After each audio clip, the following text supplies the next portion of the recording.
Hello class 12th, welcome back to our channel. उम्मीद करता हूं आपने अब तक का जितना भी जो टॉपिक कवर किए हमने change in profit sharing ratio उनको कवर किया होगा आपने अच्छे तरीके से, बहुत अच्छे से उनको नोट्स बनाए होंगे, बहुत तरह से अच्छे तरह से उनके सवाल किए होंगे। आज हम अगला जो टॉपिक चालू करेंगे वो चालू करेंगे गुडविल के बाद वाला। मतलब गुडविल को हम लोग किस तरह से प्रॉफिट शेयरिंग रेशियो में एडजस्ट करते हैं, किस तरह से उसकी एंट्रीज करते हैं, किस तरह से हम आगे का जो प्रोसीजर है वो फॉलो करेंगे। इसके अलावा रिजर्व वगैरह को हम लोग कैसे डिस्ट्रीब्यूट करते हैं। ठीक है, ये सब हम आज काम सीखेंगे और इसी उम्मीद के साथ कि जैसे अब तक आप लोगों ने साथ दिया है, बहुत ढंग से अच्छे तरीके से सब चीजें कवर कर रहे हैं, आप आगे भी कवर करते हैं। चलिए आज की क्लास स्टार्ट करते हैं। जो पहला टॉपिक है हमारा वो है treatment of goodwill in case of change in profit sharing ratio. ध्यान रखिएगा, change in profit sharing ratio को हम लोग CIPSR भी बोलते हैं शॉर्ट में, change in profit sharing ratio. यहाँ पे इस टॉपिक को समझने के लिए हमें देखना पड़ेगा। मान लीजिए एक एग्जांपल बता दे रहा हूं मैं आपको। फॉर एग्जांपल ए और बी दो पार्टनर हैं और वो 5:3 में बांटते हैं, यानी कि इनका जो ओल्ड प्रॉफिट शेयरिंग रेशियो है, देखिए जो ओल्ड प्रॉफिट शेयरिंग रेशियो है वो 5:3 है, यानी कि 8 अगर प्रॉफिट के पार्ट किए जाएं, प्रॉफिट के 8 पार्ट किए जाए तो 8 में से 5 ए को मिलेंगे और 3 बी को। Similarly new profit sharing ratio जो उनका है वो है 1:1, यानी कि इक्वल इक्वल बांटेंगे। अब जरा गौर देखिए, change in profit sharing ratio हो रहा है तो देखेंगे कैलकुलेट करके गेन हो रहा है कि सेक्रीफाइस, किसको गेन हो रहा है किसको सेक्रीफाइस। देखिए ओल्ड प्रॉफिट शेयरिंग रेशियो क्या था, ए को मिलेगा 5 और बी को मिलेगा 3, यानी कि टोटल अगर प्रॉफिट के 8 हिस्से किए जाए तो 5 हिस्से मिलेंगे ए को और 3 हिस्से मिलेंगे बी को। देखिए मैंने यही किया है। फिर दूसरी बात, नया रेशियो क्या था उनका, इक्वल इक्वल, मतलब 8 हिस्से हैं तो उसमें ए को कितने मिलेंगे 4 और बी को कितने मिलेंगे 4। जरा ध्यान से देखिए, यहाँ पर ए को 5 मिलते थे, अब 4 मिलेंगे। देखिए यहां पर थोड़ा सा डिफरेंस क्रिएट हुआ, ए को 5 की जगह 4 मिलेंगे, यानी कि वो अपना हिस्सा यहां पर छोड़ रहा है, या ये कह सकते हैं कि वो अपना हिस्सा बी को बेच रहा है। और बी के जो 3 हिस्से थे पहले वो कितने हो गए 4। तो अब मेन बात ये आती है कि सेटलमेंट कैसे किया जाएगा। तो सेटलमेंट करने के लिए हम पहले इतनी बात समझते हैं कि ए यहां पर देखिए अपना हिस्सा सेक्रीफाइस कर रहा है, तो वो क्या कर रहा है, इसका मतलब बी को अपना पार्ट बेच रहा है। बेच रहा है तो उसको उसका पैसा मिलेगा, पैसा मिलेगा, बी उसे कंपनसेट करेगा। अब आप सोचिए, ए की कैपिटल, कैपिटल अकाउंट का बैलेंस हमेशा क्रेडिट होता है। ए को पैसा मिलेगा, रिसीव करेगा, तो उसका कैपिटल बैलेंस, उसका जो कैपिटल बैलेंस है वो बढ़ेगा, इसलिए उसको हम क्रेडिट करेंगे। और बी, भाई कैपिटल अकाउंट उसका भी बैलेंस क्रेडिट ही होगा, लेकिन उसका हिस्सा बढ़ रहा है, मतलब वो परचेज कर रहा है। जब परचेज कर रहा है तो वो क्या करेगा, पे, और पे करेगा तो उसका कैपिटल बैलेंस घटेगा। तो इन सच अ केस जब हम ऐसी बात करेंगे तो हमें यहाँ पर एक बात ध्यान रखनी है कि जब हिस्से की बात कर रहे हैं हम, तो हिस्सा क्या है यहाँ पर सीधी सीधी बात मान चलिए, ए का हिस्सा जो है वो बढ़ा है और बी का हिस्सा घटा है। तो यहां पर मैं कहूंगा जो एंट्री बनती है वो बनती है गेनिंग पार्टनर्स कैपिटल या current account debit to sacrificing partner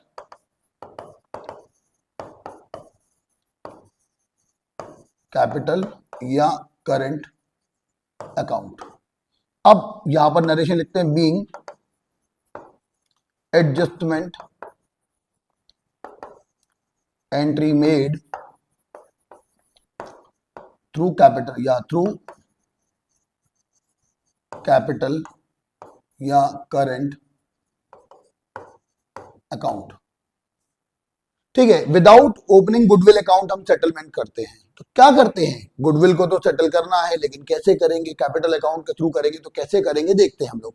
हम इस एंट्री को शॉर्ट में बोल सकते हैं G2S, यानी गेनिंग टू सेक्रीफाइसिंग। और ध्यान रखिएगा ये एंट्री बहुत इंपॉर्टेंट है इस पूरे चैप्टर के लिए, इस आगे पार्टनरशिप के लिए, हर जगह लगभग यूज होगी। तो आप जरा गौर करिएगा, ये एंट्री हमने पास आउट करी। अब जब हम ये एंट्री की बात कर रहे हैं तो उसको एक न्यूमेरिकल प्रैक्टिकल के थ्रू समझेंगे, तो किस तरह से न्यूमेरिकल सवाल होगा, किस तरीके से कवर करेंगे इस एंट्री को, कैसे कैसे हिसाब का किसका हिसाब बनेगा, वो देखिए। देखिए मान लीजिए एग्जाम्पल, मैंने वही बात कह रहा हूं कि ए और बी पहले 5:3 में बांटते थे, अब ये लोग इक्वल इक्वल बांटेंगे। तो पहले हम लोग सेक्रीफाइस रेशियो निकालें। देखिए सॉल्यूशन करते हो, मान लीजिए गुडविल जो है वो ₹40,000 दे रखी है, तो सेटलमेंट कैसे होगा जरा ये देखिएगा। क्योंकि जब भी कभी कोई पार्टनर गेन करता है और कोई पार्टनर सेक्रीफाइस करता है, तो ये माना जाता है कि जो पार्ट छोड़ के जाएगा उसके हिस्से की गुडविल का बेनिफिट दूसरा पार्टनर उठाएगा। तो ऐसे केस में वो गुडविल के थ्रू कंपनसेट किया जाता है। तो देखिए कैसे होगा, यहां पर हमने कहा सेक्रीफाई रेशियो, हमने पढ़ा था सेक्रीफाई रेशियो होता है old ratio minus new ratio. ठीक है, जब old ratio minus new ratio की बात हम लोग करते हैं तो ए की बात करें तो ए का जो ओल्ड रेशियो था वो था 5/8 और नया है 1/2, एलसीएम आएगा 8, तो ये हुआ 5 और ये हो गया 2 4 8, तो ये 1/8। और देखिए बी की बात हम लोग करें तो बी देखना पहले कितना था, बी जो था इसको पहले था 3/8, अब इसको है 1/2, तो एलसीएम हो जाएगा 8, ये जाएगा और 3 - 4 तो -1/8। मैंने आपको पहले भी बताया था जब फर्स्ट क्लास में इसकी कि अगर हम सेक्रीफाई रेशियो का फॉर्मूला निकाल रहे हैं और सेक्रीफाइस माइनस में निकल रहा है, इसका मतलब वो गेन कर रहा है, तो he will pay the amount, वो कंपनसेट करेगा ए को, क्योंकि जब ए ने उसको अपना हिस्सा बेचा है, क्योंकि ए क्या कर रहा है सेक्रीफाइस, जब ए ने उसको अपना हिस्सा बेचा है तो उसके बदले में वो उसे कंपनसेट करेगा, क्योंकि अब ए के हिस्से गुडविल का बेनिफिट बी उठाएगा, तो बी उसको पेमेंट करेगा। तो यहां पे गेन कौन कर रहा है, बी, तो यहां लिखेंगे बीस कैपिटल अकाउंट डेबिट, और गेन सेक्रीफाइस कौन कर रहा है, ए, तो टू एज कैपिटल अकाउंट।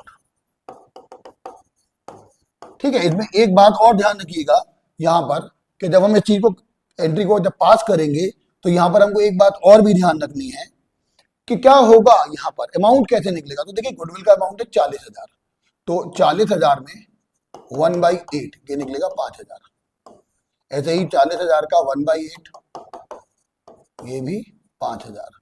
तो इस बात को समझिएगा, यहां पर मैंने लिखा है कैपिटल अकाउंट, देखिए लिखा है यहां capital account. In case question में बोल दिया जाए कि कैपिटल फिक्स्ड है या करंट अकाउंट के बैलेंसेस आपको दे दिए जाएं, तो यहां पर आप करंट अकाउंट लिखेंगे, क्योंकि इन सच अ केस ये जो ट्रीटमेंट होगा ये कहां जाएगा, करंट अकाउंट में, कैपिटल अकाउंट में नहीं जाएगा, आपने फंडामेंटल में पढ़ा होगा ये बात। तो यहां पे एक बात ध्यान रखिएगा, हमने जो एंट्री करी है वही G2S की एंट्री की है, G2S मतलब गेनिंग टू सेक्रीफाइसिंग, गेन कौन कर रहा है, जिसका सेक्रीफाइस रेशियो माइनस में आ रहा है, और सेक्रीफाइस कौन कर रहा है, जिसका सेक्रीफाइस रेशियो प्लस में आ रहा है, देखिए आ रहा है। तो यहाँ पे एंट्री बनेगी B2A, और जो अमाउंट निकलेगा वो हम क्या करेंगे कि ए ने अपना हिस्सा बी को बेचा है, यानी कि ए की गुडविल का बेनिफिट कौन उठाएगा, बी, तो बी जो है उसको पे करेगा, तो बी पे करेगा तो बी की कैपिटल कम हो जाएगी, कैपिटल कम करने के लिए डेबिट करते हैं, इसलिए बी के कैपिटल अकाउंट को यहाँ डेबिट किया है क्योंकि वो गेनिंग भी है। और दूसरी बात, ए सेक्रीफाइस कर रहा है मतलब अपना हिस्सा बेच रहा है, बेचने के बदले उसे पैसा मिलेगा, पैसा मिलने से उसकी कैपिटल बढ़ेगी और कैपिटल बढ़ने के लिए उसे क्रेडिट किया जाएगा, इसलिए जो एंट्री पास होगी वो होगी B2A। उम्मीद करता हूं ये टॉपिक आपको यहां समझ में आया होगा, गुडविल का सेटलमेंट कैसे किया जाता है। अब मान के चलिए पार्टनर कह रहे हैं कि नहीं साहब हमें तो गुडविल अकाउंट खोलना है, क्योंकि ये जो ट्रीटमेंट है ना, ये ट्रीटमेंट है through capital account, through capital account, यानी कि विदाउट रेजिंग, रेजिंग मतलब ओपनिंग, खोलना, raising goodwill account.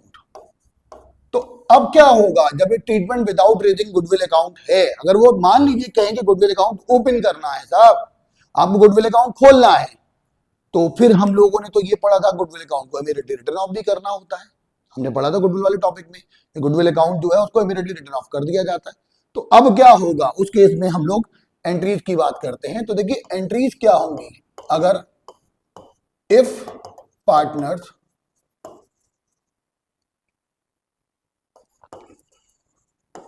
want to open, या मैं कहूं ओपन की जगह पे रेज, ओपन या रेज गुडविल अकाउंट, वो गुडविल अकाउंट को खोलना चाहते हो, तो क्या एंट्रीज होंगी, देखो ऑन रेजिंग गुडविल अकाउंट, अगर वो गुडविल अकाउंट खोलते हैं तो एंट्री होती है goodwill account debit to partners capital account, partners capital account. ध्यान रखिएगा अगर कैपिटल फिक्स्ड होगी तो यहां पे करंट लगेगा, ठीक है, ये उनके ओल्ड प्रॉफिट शेयरिंग रेशियो में होगी। और अगर बाय द वे मैं कहूं कि ऑन, अब इसको इमीडिएटली रिटर्न ऑफ करेंगे, ऑन राइटिंग ऑफ गुडविल, अगर मैं गुडविल अकाउंट को इमीडिएटली रिटर्न ऑफ कर दूं तो क्या होगा, तो एंट्री बनेगी partners capital account debit to goodwill account, यानी being goodwill account written off. तो ये जो होगा ये न्यू प्रॉफिट शेयरिंग रेशियो में होगा, ठीक है। अब इसका मतलब ये हुआ गुडविल का इंपैक्ट भी नहीं हुआ, सेटल जो गुडविल हमने ओपन की थी वो क्लोज कर दिया। अल्टीमेटली क्या हुआ कि हम लोगों को यहाँ पे इस बात का ध्यान रखना है कि गुडविल अकाउंट खोले बिना सेटलमेंट करना है, G2S होगी। देखते हैं कैसे, क्योंकि इन दोनों एंट्री का इंपैक्ट भी वही रहेगा जो G2S का था, गेनिंग और सेक्रीफाइस का था। कैसे, जरा हम लोग देखते हैं, चीज को कवर करते हैं अच्छे से। देखिए पिछला ही सवाल देख रहा हूँ मैं फिर से। हमने देखा था कि ए ये 1/8 सेक्रीफाइस कर रहा था और बी जो था वो 1/8 गेन कर रहा था, ये तो हमने पहले पढ़ा था। इनके जो ओल्ड रेशियो और न्यू रेशियो क्या थे, देखो ओल्ड प्रॉफिट शेयरिंग रेशियो क्या था, ए का और बी का 5:3 और न्यू प्रॉफिट शेयरिंग रेशियो क्या था, वो था ए और बी का 1:1 या मैं कहूं तो 4:4। बात देखिए, तो अब गुडविल कितनी दे रखी थी आपको, गुडविल दे रखी थी 40,000। अब देखिए अगर मैं कहूं गुडविल अकाउंट ओपन किया था तो देखिए ओल्ड प्रॉफिट शेयरिंग रेशियो जो है वो कितना है, ए बी का 5:3, न्यू कितना है वही 1:1 यानी कि 4:4 और गुडविल जो है वो कितनी है 40,000। तो देखिए हम एंट्रीज में कैसे रखेंगे, पहले हमने ऑन रेजिंग गुडविल अकाउंट हम लोग एंट्री पास करते हैं गुडविल टू ओल्ड पार्टनर। तो देखो क्या दे रही है, goodwill account debit to A's capital account और टू बीज कैपिटल अकाउंट। ध्यान रखिएगा कैपिटल अकाउंट की जगह अगर कैपिटल फिक्स्ड है तो यहाँ पर करंट अकाउंट लगेगा, फ्लक्चुएटिंग है या कुछ नहीं कहा गया तो आप कैपिटल लगाइए, लेकिन अगर कैपिटल फिक्स्ड है तो यहाँ पे करंट अकाउंट आएगा। देखिए 40,000 की गुडविल है, इसको आपने बांटा ए और बी के 5:3 के रेशियो में। तो देखो 5:3 के रेशियो में कैसे बटेगा, ये जाएगा 25,000 और ये जाएगा 15,000। अब एक और बात, यहां पर एक और चीज आई कि on writing off goodwill account, on writing off goodwill account नए रेशियो में होगी, तो कैसे करेंगे, A's capital account debit, B's capital account debit to goodwill. तो देखिए यही 40,000 को हम लोग इक्वल बांट देंगे, देखिए 20,000 और 40,000। अब जरा इन दोनों एंट्रीज को ध्यान से देखिए, ये तो कहा गया था गुडविल अकाउंट ओपन करना है और इमीडिएटली क्लोज किया जाता है उसे, तब होगा। अगर मैं इसका एक सिंपल इफेक्ट, एक सिंगल इफेक्ट दिखाऊं तो देखिए वही एंट्री बन जाएगी जो हमने पहले पढ़ी थी। देखिए हमने क्या देखा, गुडविल से गुडविल को कैंसिल कर दिया। अब जरा गौर करिए, डेबिट क्रेडिट था कैंसिल हो गया। ए का अकाउंट डेबिट है 20,000 से, क्रेडिट है 25,000 से, इसका मतलब ए के अकाउंट को 5,000 से और क्रेडिट किया जाएगा, ए के कैपिटल अकाउंट को 5,000 से क्रेडिट किया जाएगा। अब देखिए दूसरा बी को, बी का अकाउंट क्रेडिट देखिए 15,000 से और डेबिट 20,000 से, इसका मतलब उसका डेबिट ज्यादा है, तो यहां पर बीज कैपिटल अकाउंट को डेबिट किया जाएगा जो उसका बैलेंस है। देखिए इंपैक्ट वही निकला जो मैंने आपको पिछले पार्ट में अभी बताया था, पिछले एग्जांपल बताया था G2S। तो आपसे जब तक कुछ इनमें कहा ना जाए कि गुडविल अकाउंट ओपन करना है, तब तक आप ये दोनों एंट्री पास नहीं करेंगे, तब तक आपको केवल गेनिंग टू सेक्रीफाइस के थ्रू चलना है। उम्मीद करता हूं ये वाला टॉपिक आपको अच्छे से समझ में आ गया होगा। अब हम अगले टॉपिक की बात करते हैं। अगले टॉपिक में हम देखेंगे रिजर्व को कैसे बांटा जाता है, प्रॉफिट को कैसे बांटा जाता है, किस तरीके से हम लोग कैलकुलेशन करते हैं। देखिए जो हमारा अगला टॉपिक है वो क्या है, वो है ट्रीटमेंट ऑफ अनडिस्ट्रीब्यूटेड प्रॉफिट्स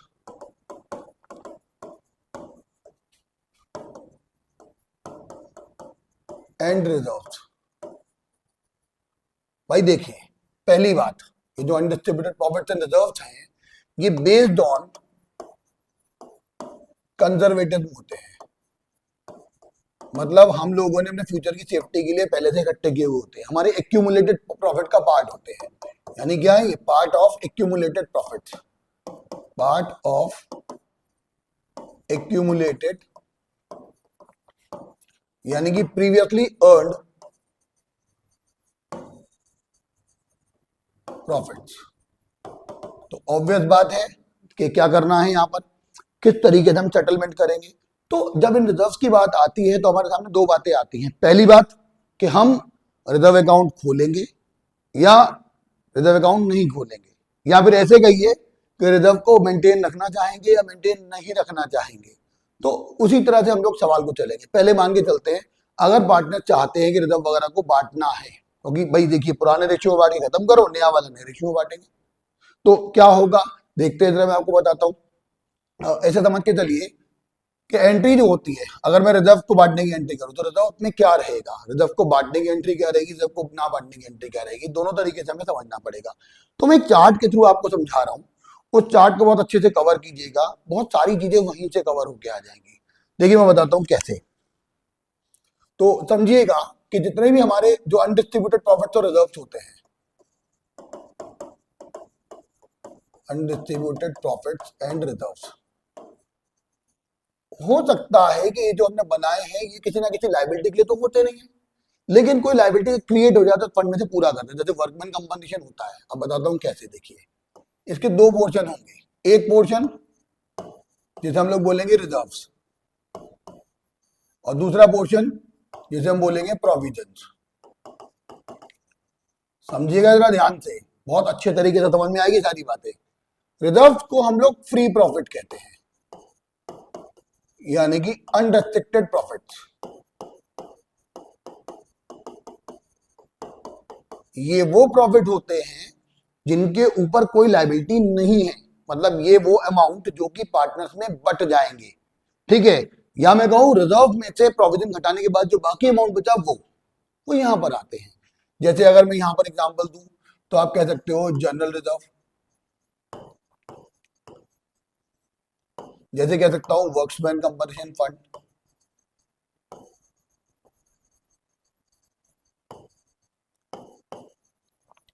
कह सकता हूं कंटिजेंसी फंड, कह सकता हूं जैसे कोई भी पीएनएल का बैलेंस। चलिए इतनी बात ही देखते हैं अभी हम लोग, ठीक है ना। और जो प्रोविजंस होते हैं वो रेस्ट्रिक्टेड प्रॉफिट्स होते हैं, ये पार्टनर से बांटे नहीं जाते हैं, नॉन डिविजिबल होते हैं। इसके एग्जांपल में आपको बता दूं, जैसे पीबीटी हो सकता है, provision for bad and doubtful debts, जैसे स्टॉक रिजर्व हो सकता है स्टॉक के लिए, जैसे कोई भी प्रोविडेंट फंड हो सकता है। ये सब चीजें क्या है, ये सब प्रोविजन है। इनको हम लोग न्यू बैलेंस शीट में लायबिलिटी साइड में दिखाते हैं, ठीक है। जबकि यहाँ पे जो रिजर्व वगैरह हैं इनकी साथ में दो ट्रीटमेंट आते हैं। वो ट्रीटमेंट क्या है जरा ध्यान से देखेंगे हम किस तरीके से इसको कवर करेंगे। तो देखिए यहां पर दो ट्रीटमेंट निकल के आते हैं। पहली बात, no information given in the question, या फिर हम कह सकते हैं पार्टनर्स wants to distribute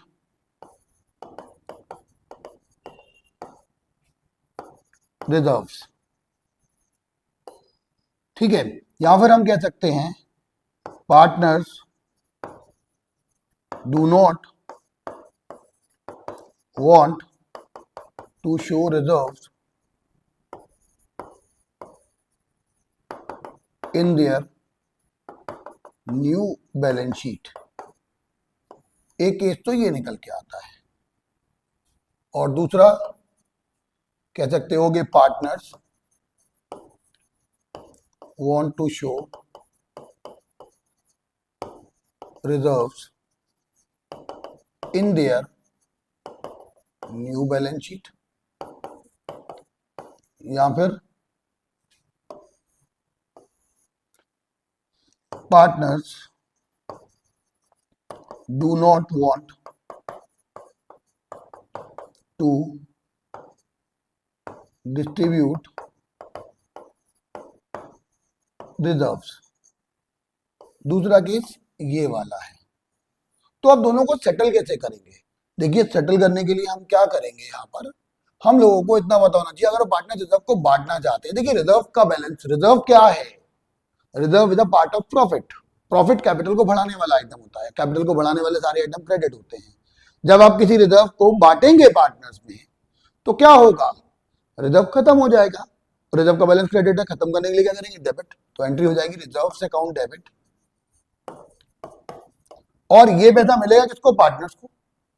जब पार्टनर्स को मिलेगा और किस रेशियो में मिलेगा, क्योंकि पास्ट प्रॉफिट का पार्ट है इसलिए ओल्ड रेशियो में बटेगा। पार्टनर्स को मिलेगा, उनकी कैपिटल बढ़ेगी इसलिए पार्टनर्स की कैपिटल अकाउंट को क्रेडिट करेंगे। तो क्या करेंगे यहाँ पर, टू पार्टनर्स कैपिटल अकाउंट।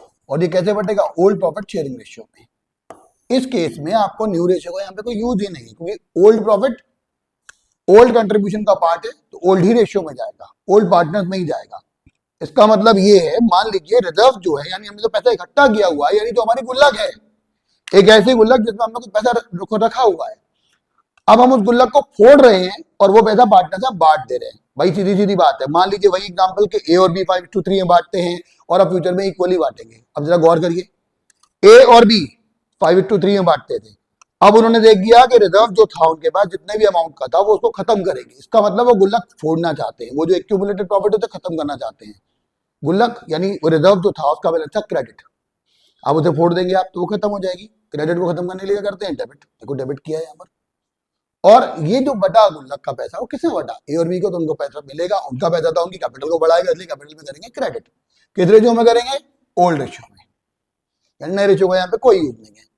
लेकिन अगर वो कहें कि नहीं साहब आपको तो सेटलमेंट करना है लेकिन गुल्लक मेंटेन नहीं किया था, गुल्लक को नहीं फोड़ना चाहते हम, अब कैसे सेटलमेंट किया जाए। अब जरा गौर करिए, मान लीजिए कि जो वो गुल्लक है, जो एक पिगी बैंक है, ठीक है ना, जो पिगी बैंक है उसमें मान के चलिएगा कि ए और बी का रेशियो वही है 5:3 और उसमें मान लीजिए 16,000 रुपए है, तो ए का रहेगा 10,000 और बी का रहेगा 6,000, ठीक है।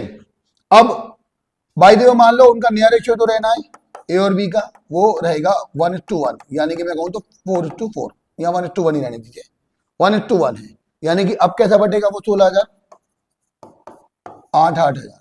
अब जरा गौर करिए, वो कह रहे साहब अभी हम गुल्लक खोलेंगे फिर बनाएंगे, खरीद के लानी पड़ेगी, खर्चा हो जाएगा, यानी रिजर्व पहले ओपन करें फिर क्लोज करें, सेम गुडविल की तरह। तो मच बेटर हम without opening reserve account settlement कर ले, मतलब वही G2S कर ले, गेन इनटू सैक्रिफाइस कर ले। गौर करिए यहां पर कायदे से देखा जाए तो देखो इस रेशियो को हमने जब निकाला था तो हमने देखा था कि A 1/8 सैक्रिफाइस करा था और B 1/8 गेन करा था, हमने देखो वही बात करी। अब हमने फिर से वही एंट्री बनाई, तो अब यहां पर हम क्या एंट्री करेंगे, जरा गौर करके देखिएगा। यहां पर हम क्या करेंगे कि हम लोग जब AB को बांटेंगे तो एंट्री देखिए यहां पर ऐसे बनेगी, ये बनेगी ऐसे। तो हम लोग क्या करेंगे यहां पर कि गेन कर रहा है बी और सेक्रीफाइस कर रहा है ए, तो B capital account debit to A capital account. Amount कितना निकलेगा, 16,000 का 1/8 आ जाएगा 2,000 रुपए। अब जरा देखें वास्तव में ऐसा हो भी रहा है कि नहीं। देखिए पहले बी को मिल रहा था 6,000, अब मिलेगा 8,000, तो 2,000 इसका हिस्सा बढ़ रहा है। जब हिस्सा बढ़ेगा तो गेन करेगा, गेन करेगा तो क्या करेगा, पे करेगा। देखो बी को डेबिट किया है, देखो ए का हिस्सा कम हो रहा है तो ए क्या करेगा, बी से अमाउंट रिसीव करेगा तो उसकी कैपिटल बढ़ जाएगी, ऑब्वियस बात है, कैपिटल बढ़ेगी तो क्रेडिट करेंगे, तो एंट्री हो जाएगी G2S। देखिए इसी सवाल को अगर मैं यहाँ पे कहता गुडविल को रिजर्व को बांटना तो हम क्या करते थे, सीधी बात, रिजर्व से account debit to A's capital account to B's capital account. पहले वाले केस में तो भाई सीधी बात है, रिजर्व में बांटना तो देखो वो 16,000 रुपए को हम लोग उनके ओल्ड रेशियो में बांट देंगे, 10,000 और 6,000, सिंपल एज दैट, खत्म। रिजर्व को बांटना भी आया, क्योंकि रिजर्व को हम लोग या तो केवल ओपन करते हैं, क्लोज करने की बात यहाँ पे नहीं आती है, क्योंकि जब एक बार बांट लिया तो फिर वो बचेगा थोड़ी ना भाई। तो यहां पर भी यही बात है कि अगर आप रिजर्व को बांटना चाहते हैं तो एंट्री बनेगी रिजर्व टू ओल्ड पार्टनर, और रिजर्व को नहीं बांटना चाहते हैं तो एंट्री होगी G2S यानी गेनिंग टू सैक्रिफाइसिंग। लेकिन ये तो रिजर्व की बात है। अब अगर हम बात करें P&L की यानी प्रॉफिट की, तो देखिए प्रॉफिट की बात करें यानी P&L अकाउंट की बात करें तो P&L अकाउंट के दो बैलेंसेस हो सकते हैं, ठीक है। P&L अकाउंट के दो बैलेंसेस हो सकते हैं यहाँ पर, एक हो सकता है क्रेडिट बैलेंस और एक होता है डेबिट बैलेंस। और यहाँ पर P&L अकाउंट के साथ साथ हम लोग फिक्टिशियस एसेट्स की बात भी करते हैं। फिक्टिशियस एसेट जैसे ऐसी कोई भी असेट जो वास्तव में असेट नहीं है लेकिन खर्चे हैं, और वो खर्चे इतने ज्यादा बड़े अमाउंट में पेमेंट किए गए, उनका बेनिफिट फ्यूचर में मिलेगा। तो ऐसी कोई भी चीज जिसका फ्यूचर बेनिफिट हमको मिलता है वो हमारी असेट्स होती है, इसलिए इनको असेट्स कहा जाता है। जैसे advertisement expenditure account, interest suspense account, business promotion expenses, ये सब इसके एग्जाम्पल हैं। तो इन सब को भी हम देखेंगे। इन सब का भी क्या होता है, फिक्टिशियस एसेट का डेबिट बैलेंस। लेकिन ध्यान रखिएगा जो P&L अकाउंट होता है इसका डेबिट क्रेडिट दोनों चीजें हो सकती हैं। यहाँ पर मैं दोनों को अलग अलग ही दिखा देता हूँ एंड करके, ताकि आपको अलग से समझ में आए। तो क्या होगा, P&L डेबिट क्रेडिट दोनों होंगे। अगर P&L का क्रेडिट बैलेंस है, वही बात, partner want to distribute, wants to distribute, अगर पार्टनर बांटना चाहते हैं तो एंट्री बन जाएगी P&L account debit to partners capital account. ध्यान रखिएगा, कैपिटल अगर फिक्स्ड होगी तो यहाँ पे करंट अकाउंट लग जाएगा, और किस रेशियो में जाएगा, ये जाएगा हमारा ओल्ड प्रॉफिट शेयरिंग रेशियो में, ध्यान रखिएगा, ठीक है। लेकिन अगर partner do not want to distribute, तो ऑब्वियस बात है P&L के संग भी हम वही कर देंगे, G2S, gaining to sacrificing. Similarly अगर P&L का डेबिट बैलेंस दे रखा हो या फिक्टिशियस एसेट दे रखी हो, ये वाला पोर्शन अगर दे रखा है, तो हम एंट्री क्या करते हैं, तो फिर हम करते हैं पार्टनर्स कैपिटल अकाउंट डेबिट, क्योंकि देखिए दोनों चीजें लॉस होती हैं। तो लॉस होती हैं तो कैपिटल अकाउंट पार्टनर्स का कम होगा, जब कम होगा तो कैपिटल अकाउंट को डेबिट करेंगे। तो partners capital account debit to P&L account, और अगर कोई डेफर्ड रेवेन्यू एक्सपेंडिचर है तो वो भी अकाउंट, और ये भी किस रेशियो में जाएगा, ओल्ड प्रॉफिट शेयरिंग रेशियो, ठीक है। यहां पर भी दूसरी बात वही है कि ये तो तभी है जब want to close, want to distribute. अगर यही होता कि do not want to distribute, अगर यहीं पर मैं कहूं कि partner do not want to distribute, तो क्या होगा, तो सीधी बात है, डोंट वांट टू डिस्ट्रीब्यूट में डोंट वांट टू डिस्ट्रीब्यूट, तो इसमें भी G2S हो जाएगा। तो एज सिंपल एज दैट। फिर से वही बात आ गई कि पार्टनर्स बांटना चाहते हैं तो क्या होगा, और पार्टनर्स नहीं बांटना चाहते तो हमेशा G2S होगी। बांटना चाहते हैं, क्रेडिट बैलेंस है तो उसको डेबिट कर देंगे, रिजर्व को तो एंट्री हो जाएगी P&L account debit to partners capital account, capital fixed होगा तो करंट अकाउंट लग जाएगा। नहीं बांटना चाहते G2S हो जाएगा। सिमिलरली वो P&L का जो भी P&L का डेबिट बैलेंस है खत्म करना चाहेंगे तो डेबिट करेंगे। देखिए P&L का डेबिट बैलेंस है खत्म करने के लिए क्रेडिट करेंगे, तो एंट्री क्या हो जाएगी, P&L deferred revenue expenditure credit कर देंगे, पार्टनर्स कैपिटल को डेबिट कर देंगे, क्योंकि कैपिटल अकाउंट यहाँ पे कम हो जाएगा, लॉस है। और बांटना नहीं चाहते तो G2S। लेकिन ध्यान रखना ये वाले केस में, in case of loss reverse entry will be part, मतलब G2S यहां पर बदल जाएगा, और किस तरह से होगा, सेग्रीफाइसिंग टू गेनिंग, क्योंकि यहां पर लॉस है। बोलते तो हम G2S ही है, लेकिन यहां पर क्या हुआ, लॉस हो गया, तो उल्टा हो जाएगा। माइंडेड, ध्यान से समझिएगा, यहां गड़बड़ी करते हैं बच्चे। मैंने तभी आपको पहले सिखाया ताकि आप लोग ये देखें कि हाँ साहब हमें ऐसे ही सिखाया जाता है, लेकिन पता चलेगा लॉस है, लॉस के केस में एंट्री रिवर्स हो जाती है और यहाँ पर सेग्रीफाइस टू गेनिंग किया जाता है, ठीक है। ये तो हमने पढ़ा रिजर्व वगैरह कैसे कैलकुलेट करते हैं, लेकिन मैंने अभी आपको बताया था अनडिस्ट्रीब्यूटेड प्रॉफिट के दो पोर्शन होते हैं, रिजर्व एंड प्रोविजन। तो कैसे वो लायबिलिटी क्रिएशन होता है, किस तरीके से हम लायबिलिटी को सेटल करते हैं, वो हम लोग अभी दो पार्ट सीखेंगे।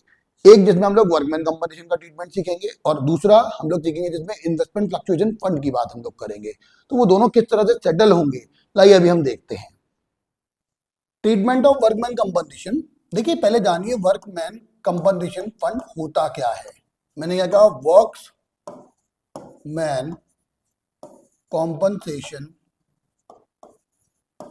फंड, यानी कि हमारे जो वर्कर्स हैं अगर वो बीमार हो जाए या कोई इंडस्ट्री में कोई ऐसा काम हो जाए जिसकी वजह से उनको कोई फिजिकल डैमेज हो जाए, मतलब वो हैंडीकैप वगैरह हो जाए या उनको कोई और वैल्यू प्रॉब्लम देती है, तो ऐसे केस में उनको कंपनसेट करने के लिए बनाया गया फंड। वर्कर्स को कंपनसेट करने के लिए बनाया गया fund in case of injuries और एक्सीडेंट वगैरह, उसको हम वर्कमैन कंपनसेशन फंड बोलते हैं। तो ध्यान रखिएगा ये जो अमाउंट होता है ये अनडिस्ट्रीब्यूटेड प्रॉफिट होता है कायदे से। अब अनडिस्ट्रीब्यूटेड प्रॉफिट में से जितना पोर्शन आपको फिक्स अमाउंट के तौर पे देना पड़ेगा, कंपनसेशन के तौर पे देना पड़ेगा, उसके लिए आपको प्रोविजन करना पड़ेगा। ठीक है, जैसे हम लोग आउटस्टैंडिंग क्लेम भी बोल सकते हैं। और जितना अमाउंट आपको रखना है, जो बाकी बचेगा, जो बाकी बचेगा उसे हम क्या बोलते हैं, रिजर्व्स। यहाँ पर दो पार्ट में बांट दिया जाता है, रिजर्व एंड प्रोविजन में। और इस रिजर्व को हम लोग रिमेनिंग पार्टनर के जो भी रेशियो होता है उसमें बांट देते हैं, बाकी जो पार्टनर होते हैं उनके ओल्ड रेशियो में बांट देते हैं। अब इसको एक सवाल के थ्रू समझते हैं, ज्यादा अच्छा रहेगा। तो देखिए जरा क्या होगा, अगर हम लोग यहाँ पर कहें कि एग्जांपल है, मान लीजिए कि ए और बी दो पार्टनर हैं, A and B are two partners, their balance sheet as on 31 March 2024 is given below. Liabilities में आपको एक वर्कमैन कंपनसेशन फंड दे रखा है 50,000 रुपए का, और असेट साइड में कुछ नहीं है था, बाकी सब जो, क्योंकि ये केवल एक एक्सट्रैक्ट है, ध्यान रखिएगा ये एक एक्सट्रैक्ट है। अब उसमें बोला है कि अगर कोई लाइबिलिटी नहीं हो, अगर कोई लाइबिलिटी नहीं हो, कोई इंफॉर्मेशन ना दे रखी हो, तो हम क्या करेंगे, तो हम केस 1 की बात करते हैं। अगर तो केस 1 में हम लोग क्या करेंगे, यहाँ पर कोई लाइबिलिटी नहीं है, तो वर्क, यानी कि हमने क्या किया कि workman compensation fund, workman compensation fund हमारा जो था वो 50,000 रुपए का था। अब देखिए इस पे दो पार्ट मैंने बनाने को कहा था, मैंने कहा था जो लाइबिलिटी पक्की हो जाएगी वो प्रोविजन, और जो बाकी बचेगा वो रिजर्व। अब जरा गौर करिए, कोई लाइबिलिटी नहीं है तो सारा अमाउंट रिजर्व हो गया, रिजर्व को ओल्ड पार्टनर्स की ओल्ड रेशियो में बांट देंगे। तो पहली जो एंट्री बनेगी workman compensation fund 2A 2B, तो हम क्या करेंगे, जो 50,000 का फंड है इसको उनके रेशियो 3:2 में, जो ओल्ड प्रॉफिट शेयरिंग रेशियो था उसे बांट देंगे 30,000 और 20,000। उम्मीद करता हूं पहला केस समझ में आया होगा। सेकंड केस उसने बोला क्लेम जो था वो 30,000 था, तो देखिए हमने क्या देखा, वर्कमैन कंपनसेशन फंड कितने का था साहब हमारा, 50,000 रुपए का।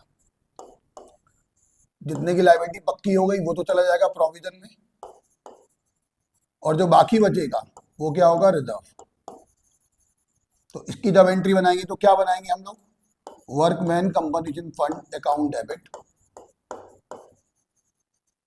To provision. प्रोविजन को कई बार आप आउटस्टैंडिंग क्लेम भी लिख सकते हो।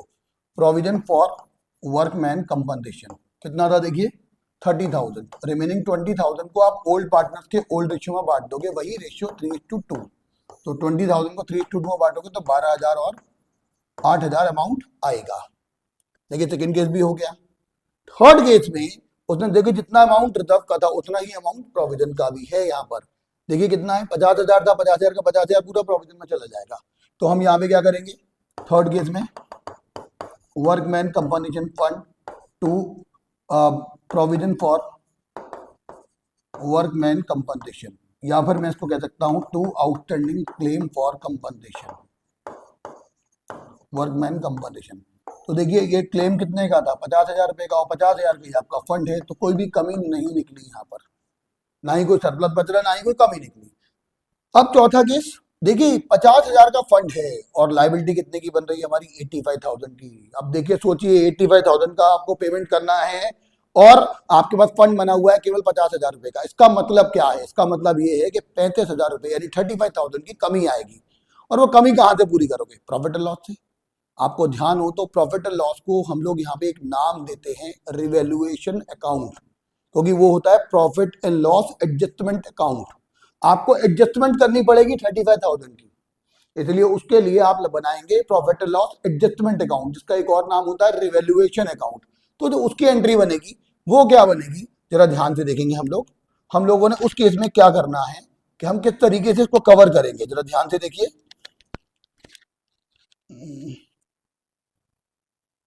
देखिए हम उसको कैसे कवर करेंगे।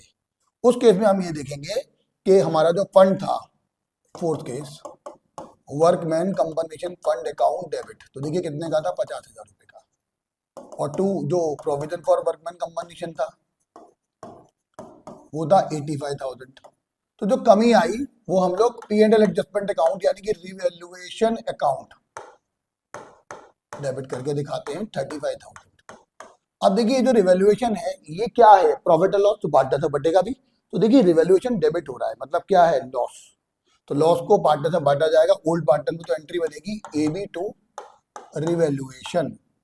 ध्यान रखिएगा इस रिवैल्यूएशन अकाउंट को इमीडिएटली राइट ऑफ किया जाता है, वाइप ऑफ किया जाता है। तो देखिए क्या रहेगा, 35,000 को उनके रेशियो 3:2 में यानी कि 21,000 और 14,000 में बांट दिया जाएगा। ठीक है, अब पांचवा केस देखिए, उसने बोला है कि मान लीजिए बैलेंस जीरो है ही नहीं और लाइबिलिटी आ गई साहब। अब क्या करें? सीधी बात है साहब, लाइबिलिटी है तो हम लोग रिवैल्यूएशन अकाउंट से ही पूरी करेंगे उसको। तो एंट्री बन जाएगी रिवैल्यूएशन अकाउंट डेबिट, या फिर हम इसकी जगह पर P&L एडजस्टमेंट अकाउंट भी लिख सकते हैं। टू क्या था, workman outstanding provision for workman compensation, और ये 15,000 रुपये यहाँ पर पूरे पूरे हम लोग लिख देंगे यहाँ पर भी। अब देखिए cold partner cold ratio partner होगा तो AB2 रिवैल्यूएशन, ऐसे केस में हम क्या करेंगे, देखिए ये जो निकला है 15,000 रुपये का रिवैल्यूएशन कर रहा हूँ, उसको 2:1 में बांट देंगे तो ये आ जाएगा 3:2 में, सॉरी 9,000 और 6,000। तो इस तरह से ये हमारा वर्कमैन कंपनसेशन का कंसेप्ट होगा। यहाँ पर बस ध्यान रखना है आपको कि क्या जो क्लेम है उसकी वैल्यू, क्या गिवन अमाउंट ऑफ रिजर्व से ज्यादा है या कम है। कम है तो भाई सीधी बात है, अमाउंट चार्ज कर लो, बाकी जो बचेगा वोल्ट पार्टनर्स कोल्ड रेशियो बांट दो। बराबर है तो सारा सारा क्लेम चार्ज हो जाएगा। अगर भाई दी कम है तो कमी को रिवैल्यूएशन से पूरा करेंगे, और मान लीजिए फंड है ही नहीं और लायबिलिटी बन के आ रही है तो भी रिवैल्यूएशन से चार्ज होगा, और रिवैल्यूएशन को इमीडिएटली रिटर्न ऑफ कर देते हैं। रिटर्न ऑफ को हम लोग वाइप ऑफ भी बोलते हैं। ध्यान रखिएगा, मैं जो टर्म बोल रहा हूँ वो वाइप है, वाइप यानी कि इसको हटा देना। ठीक है ना, जो घर पे हमारे आपको ध्यान हो तो वाइपर होता है, वाइप करते हैं चीजों को, वही वाइप मतलब हटा देना या फिनिश कर देना, उसको हटा देना। ठीक है, देखिए अब अगला हमारा ट्रीटमेंट है, treatment of investment fluctuation fund. अब इन्वेस्टमेंट फ्लक्चुएशन फंड आखिर होता क्या है? देखिए इन्वेस्टमेंट के रेट में होने वाले फ्लक्चुएशन के लिए बनाया गया फंड IFF होता है। IFF का बेसिक फंक्शन क्या है? देखिए इन्वेस्टमेंट सस्ता हो रहा है, खरीद लो, महंगा हो रहा है बेच लो, तो फंड तो चाहिए ना साहब। अब इन्वेस्टमेंट में अगर कमी हो रही है, उसकी मार्केट वैल्यू उसकी बुक वैल्यू से कम हो रही है तो नुकसान होगा, उस नुकसान को हम IFF से पूरा करेंगे। और अगर बढ़ रही है वैल्यू तो फायदा होगा, तो वो फंड डायरेक्टली बटेगा। आप कैसे बटेगा वो हम आपको बताते हैं, लेकिन पहले इसका नाम देखिए, इन्वेस्टमेंट फ्लक्चुएशन फंड। मैंने क्या कहा, इन्वेस्टमेंट के रेट में फ्लक्चुएशन यानी कि अपवर्ड या डाउनवर्ड फ्लक्चुएशन, यानी उसकी वैल्यू बढ़े या घटे, उसके लिए बनाया गया फंड। यानी फंड यानी पैसा इकट्ठा करना। ध्यान रखिएगा, कोई भी पैसा जो हमने किसी रिजर्व वगैरह में रखा हुआ है, मतलब उसको मार्केट में इन्वेस्ट नहीं किया है तो वो रिजर्व है, लेकिन अगर मार्केट में इन्वेस्ट कर दिया है, उसके बदले में कुछ इन्वेस्टमेंट परचेज कर ली है, तो वो फंड कहलाता है। ठीक है, तो IFF का एग्जाम्पल मैं आपको बता दूं जरा क्या है, जरा ध्यान से देखिएगा। इसमें भी हम लोग जब IFF के इन्वेस्टमेंट की बात करते हैं तो एग्जाम्पल समझते हैं, इसको भी बहुत ध्यान से समझिएगा। केसेस हैं, मान लीजिए भाई सेम एग्जाम्पल, A और B दो पार्टनर है, 3:2 में बांटते हैं। उनकी बैलेंस शीट दे रखी है आपको 31 मार्च 2024 को, और ये भी क्या है, एक्सट्रैक्ट। तो अब ऐसे केस में क्या दे रखा है भाई, देखो मान लो बैलेंस शीट की लाइबिलिटी साइड में IFF दे रखा है आपको, मान लीजिए 20,000 रुपए का, और असेट साइड में आपको इन्वेस्टमेंट दे रखे हैं, उनकी बुक वैल्यू आपको दे रखी है भाई मान लो 50,000 रुपए। ऐसे आपको एक बैलेंस शीट आपका एक्सट्रैक्ट दिया हुआ है। और बाय द वे मान लीजिए इसमें एडजस्टमेंट की बात करूं या मैं कहूं एडिशनल इंफॉर्मेशन,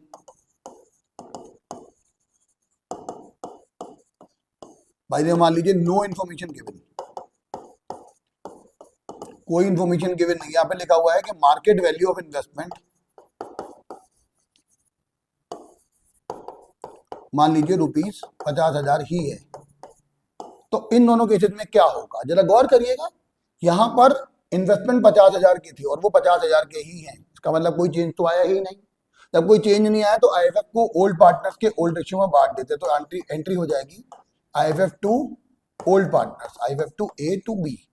तो देखिए कितना रहेगा, यहां था अमाउंट IFF का 20,000 रुपए, इन्वेस्टमेंट फ्लक्चुएशन फंड का ओल्ड पार्टनर्स के ओल्ड रेशियो में बांट दो 12,000 और 8,000। तो investment account debit to A's कैपिटल टू B's कैपिटल।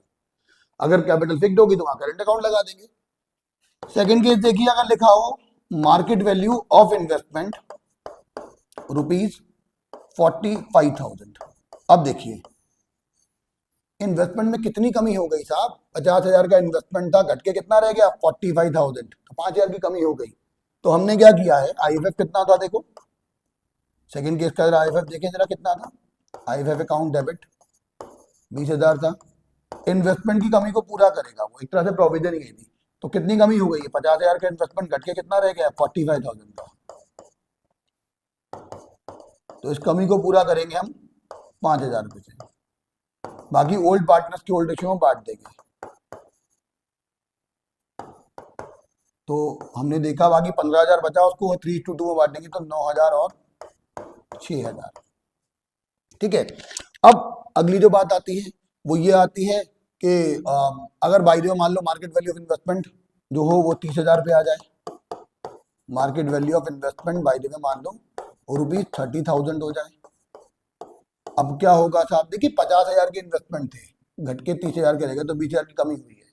देखो IFF टू इन्वेस्टमेंट 20,000 रुपए का IFF था और 20,000 रुपए ही इन्वेस्टमेंट की वैल्यू डाउन हो रही है, तो सारा का सारा IFF में ही चला जाएगा, उसी से चार्ज हो जाएगा और एक्स्ट्रा अमाउंट की जरूरत ही नहीं पड़ेगी।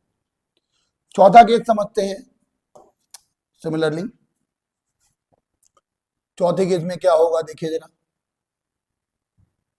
चौथे केस में हमने बोला कि अगर IFF की value market value of investment मान लीजिए ₹24,000 हो जाए, या 24 तो नहीं, मैं कहूंगा भाई जो मान लो 10,000 ही रह जाए। अब तो देखिए IFF कितना था हमारा, वो था हमारा 20,000। इन्वेस्टमेंट में कमी कितनी हो रही है, 50,000 की वैल्यू को घटा के 10,000 पे ले आए आप, तो कमी हो रही है 40,000 रुपए की। अब बाकी 20,000 कहाँ से चार्ज होगा साहब, तो उस चार्ज के अमाउंट को हम लोग रिवैल्यूएशन से पूरा करेंगे, जैसे हमने पहले किया था। देखिए इन्वेस्टमेंट में कमी कितने की, 50,000 से घट के कितना रह गया है, 10,000, तो 40,000 की कमी है। तो जो कमी है 20,000 रुपए की वो कहाँ से पूरी करेंगे, रिवैल्यूएशन अकाउंट डेबिट। और फिर ये वाला जो 20,000 है तो ओल्ड पार्टनर्स की ओल्ड रेशियो में बांट देंगे, तो एंट्री हो जाएगी AB2 रिवैल्यूएशन अकाउंट। तो देखिए 20,000 रुपए को उनके रेशियो 3:2 में 12,000 8,000, तो एंट्री बनेगी A's capital account debit, B's capital account debit to revaluation account.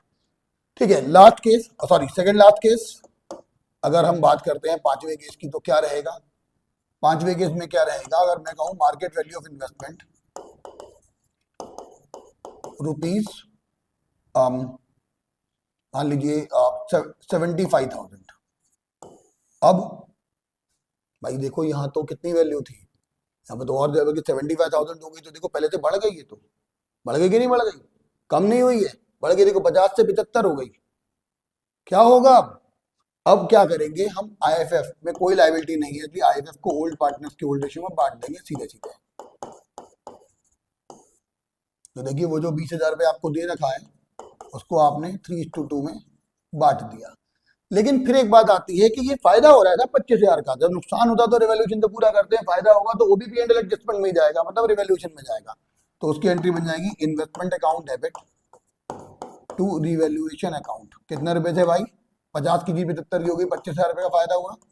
फिर इस 25,000 को हम पार्टनर्स में बांट देंगे।